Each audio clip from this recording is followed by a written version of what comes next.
Jensen Huang's Beijing visit sparks debate over Taiwan tech ties. Taiwan warned of rising Chinese spy threat. Fire near Lukang Old Street causes panic, 1 injured. Putin declares temporary Easter truce in Ukraine. Italian cable car accident near Naples. U.S. YouTuber detained in India after visiting restricted island. Scientists detect strongest hints of life on distant planet. Queen Elizabeth II's favorite dogs race in Britain's Corgi Derby.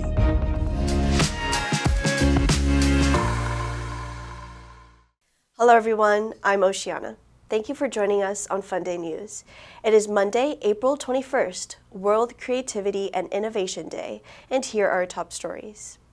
In local news, NVIDIA CEO Jensen Huang's recent visit to Beijing drew global attention as he appeared to signal stronger ties with China.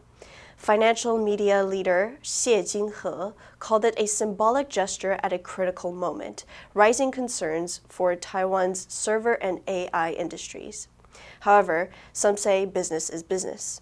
Last June, Huang told NTU grads to run to eat or be eaten. Former military intelligence chief Liu Deliang warned that more than 5,000 Chinese spies may now be operating in Taiwan, far exceeding past estimates. With infiltration possibly spreading across government, political parties, think tanks, and businesses, national security agencies cautioned that the threat posed by these covert agents could be far greater than imagined. A fire broke out at a bakery on Mingshen Road near Lukang Old Street around 3:30 p.m. on the 20th, possibly due to a gas explosion. Thick smoke alarmed tourists nearby. One man suffered minor burns and was sent to the hospital. The fire was put out in 30 minutes. And in global news, Russian President Vladimir Putin declared an Easter truce in the war in Ukraine on Saturday, saying that the Russian side would cease military action from 6 p.m. local time Saturday until midnight on April 21st. According to a statement on the Kremlin's Telegram channel, Putin said he assumes that the Ukrainian side will follow our example. The statement also said that Russia would respond to violations of the truce and provocations by Ukraine. С воскресенья на понедельник российская сторона объявляет пасхальное перемирие. Приказываю на этот период остановить все боевые действия. Ukrainian President Volodymyr Zelensky did not immediately say whether Ukraine would agree to the truce, but called the proposal yet another attempt by Putin to play with human lives. Several hours after the truce was supposed to have gone into effect, Zelensky said attacks continued in areas inside Russia where Ukrainian troops are fighting, and that artillery could still be heard in some areas of the front line. However, he also noted, in some areas, the situation has become quieter. Zelensky continued to push for a 30-day ceasefire proposal previously turned down by Russia. Both Russia and Ukraine have accused each other of repeatedly violating the agreement, which was brokered by the Trump administration last month. Italy's mountain rescue services and firefighters said 4 people have died and 1 is seriously injured after a cable car crashed to the ground near Naples in southern Italy on Thursday. Officials confirmed that the victims were 3 passengers and the driver of the cable car. The accident occurred at Monte Faito, a peak about 45 kilometers southeast of Naples. Umberto Di Gregorio, CEO of the EAV public transport company that runs the service, said the cabin at the top has crashed, calling it a tragedy. He said the accident was hard to explain, as all tests required by law were carried out before the service reopened for the spring and summer season last week. Several Italian media reports said one of the cables supporting the cabin had snapped. 16 passengers were helped out of a cabin that stopped midair near the foot of the mountain. Footage on Rai Public Television and other media showed they were evacuated one by one using harnesses. Vincenzo De Luca, head of the Campania region around Naples, told Rai that rescue operations were hampered by fog and high winds. In 2021, 14 people died in Italy when a cable car linking the northern Lake Maggiore with a nearby mountain plunged to the ground. A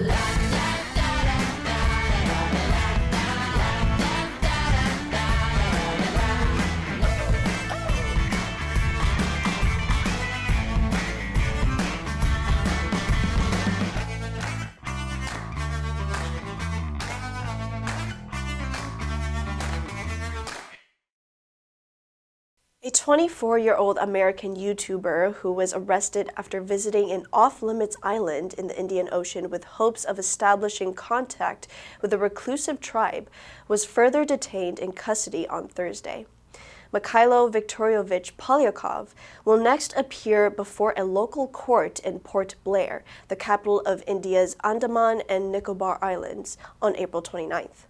Polyakov from Scottsdale, Arizona, was arrested on March 31st, 2 days after he set foot on the restricted territory of North Sentinel Island in a bid to meet members of the reclusive Sentinelese tribe. He left a can of Diet Coke and a coconut as an offering for the tribe this time after he failed to contact the Sentinelese. He shot a video of the island on his camera and collected some sand samples before returning to his boat. A senior police officer said, "It may be claimed to be an adventure trip, but the fact is that there has been a violation of Indian laws. Outsiders meeting the Sentinelese could endanger the tribe's survival." Polyakov is suspected of violating Indian laws that carry a possible sentence of up to 5 years in prison and a fine. Visitors are banned from traveling within 5 kilometers of North Sentinel Island, whose population has been isolated from the rest of the world for thousands of years. Scientists have detected unique chemical patterns similar to those produced by Earth's algae and seaweed, raising the possibility of the presence of a warm ocean, perhaps teeming with life on a planet 729 trillion miles away. According to a team of researchers led by Cambridge University, the signs were found on K2-18b, an exoplanet orbiting a red dwarf star. The planet is twice the size of Earth and located 124 light-years away. On the scale of the universe, the planet is a neighbor sharing the Milky Way galaxy with Earth. They made their groundbreaking discovery after conducting a repeated analysis of observations made on K2-18b using NASA's James Webb Space Telescope, detecting chemical fingerprints that, on Earth, are primarily produced by microbial life such as algae, seaweed, or marine phytoplankton. Cambridge University said the findings are the strongest evidence yet that life may exist on a planet outside our solar system. But the team, which published its study in the Astrophysical Journal Letters on the same day, remains cautious about what exactly the new findings can reveal about life beyond the solar system. Finding evidence of life in the cosmos is the holy grail of exoplanet science. Some of the fastest canines on 4 very short legs raced for glory in Scotland's annual Corgi Derby. The Musselburgh Racecourse Corgi Derby was first held in 2022 to mark Queen Elizabeth II's 70 years on the throne. The late monarch was a devoted Corgi fan who owned almost 30 of the breed over the decades, along with a few Dorgies. 4-year-old Juno beat a 16-strong field of dashing dogs dressed in bright sweaters over the 70-meter race on Saturday at the racecourse outside Edinburgh. She came from behind in the final stretch to beat last year's winner, Rodney. The winner and her owners, Alistair Tew and Fran Brandon, were presented with a trophy and dog treats by tennis coach Judy Murray, mother of Scottish star Andy Murray. Tew told the BBC, "We trained her for this last year, but this year we just resorted to letting her chase things, particularly seagulls, on Edinburgh's Portobello Beach." He said, "Juno is always ready for treats, that is probably why she won." Elizabeth's love of corgis began in 1933, when her father, King George VI, brought home a Pembroke Welsh corgi they named Dookie. Corgis were often by Elizabeth's side in the decades before her death in September 2022. The answer for last Friday was B, reap. The hardworking student finally began to reap the rewards of her dedication and late-night study sessions. Did you answer correctly? Now let's delve into today's news. Scientists detect strongest hints of life on distant planet. Number 1, cautious, 小心的,谨慎的. She's always cautious when crossing the streets. Number 2, be teeming with, 充满,挤满. The market was teeming with people on Saturday.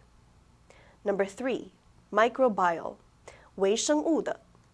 Scientists are studying microbial life on Mars. Next, we have a multiple choice question for everyone to practice. Which answer would you choose? You can write your answer in the comment section, and the correct answer will be announced tomorrow. World Creativity and Innovation Day was established by Canadian author Marcy Segal in 2001 to encourage everyone to dig deep and find their own inner Da Vinci. With efforts supported by the United Nations, World Creativity and Innovation Day encourages every individual to imagine what it would be like to live in a better world with different solutions and more cooperation. And that's all for today's Funday News. Be sure to tune into Funday News from Monday to Friday and click the link below to join Funday for free. I'm your host, Oceana. I'll see you next time.